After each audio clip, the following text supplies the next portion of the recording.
and welcome to another video tutorial series where we are going to make a new skill. It's not going to be a super exciting skill. It's not going to be the bestest of bestest skills. We're going to try our best, right? So we're basically going to make a dancing skill, right? And so we're going to make a dancing skill. It's going to have a clickable button. It's going to have a chance to make everybody else around you break out into a random dance as your skill level gets higher. This is a demonstration to show you how to make a new skill and make it appear in the skill book, and then make an ability that you can apply to a skill, right? I mean, you could easily make a new crafting skill, or you could make a new fighting skill. There's sky's the limit, right? But you got to know how to do the basics and know how to get through this. So this guide, as you have found it, we have plenty of guides that we'll be working on here. Here's our video tutorial series. And right now we are working on all the skills. And right now we are working on this skills table, and we're going to show you how to access that. So let's go ahead and go to your Sublime editor, and I hope we have everything all set up. How to get your ARIA folder over here. If you don't know, just go to your ARIA script folder and then drag it and drop it right into Sublime. It'll put it right over here with the project folders. With that stated, let's go ahead and click the ARIA folder, and then we're going to go down to scripts, and then we're going to go down to globals, all the way down to static data here, and then we're going to scroll down, and you should see skills Lua. And so when we click this, I'm going to drag us up to this window up here. You're going to see a list of all the skills, like Vigor. You figured it would be called Vigor skill in the back end, but if we look at it, the table's called Melee skill because it's been changed a dozen times.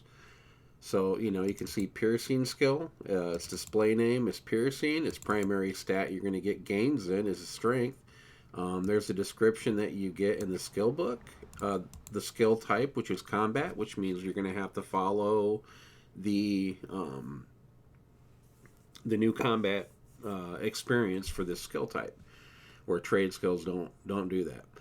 So gain factor is something you can adjust where the speed in which people get skill gains in specific skills. If, like, let's say one's hitting and you're getting a skill gain check every second, it's going to level up quicker than other skills. So you might want to lower that down on gain chance.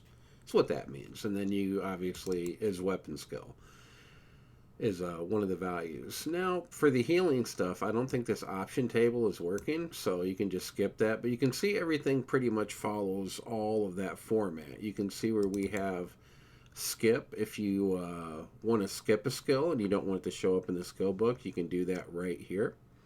And then for the abilities, for anybody who is looking at the current thing, this is a fix to add the sorcery abilities to the sorcery skill so that you can click the button in the skill book and see it. So as you can see, every skill has its own little table. This practice stuff probably doesn't work anymore either. But as you can see right there, see alchemy, display name, primary stat, things like that. It's all pretty much the same. The skill type's trade. It's not a combat skill. Some of them don't have an icon in the back end because they didn't add the art, so you can add in your own icon in some of those cases. And yeah, that's pretty much all you really need to know about the skill tables, where to find the skills, where to edit it.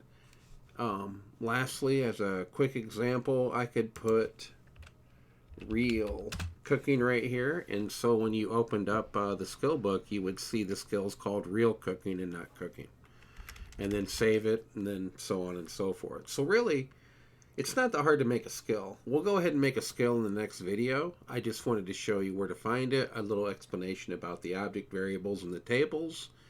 Alrighty, so let's move on to the next video. Thanks for hanging. I'll see you there.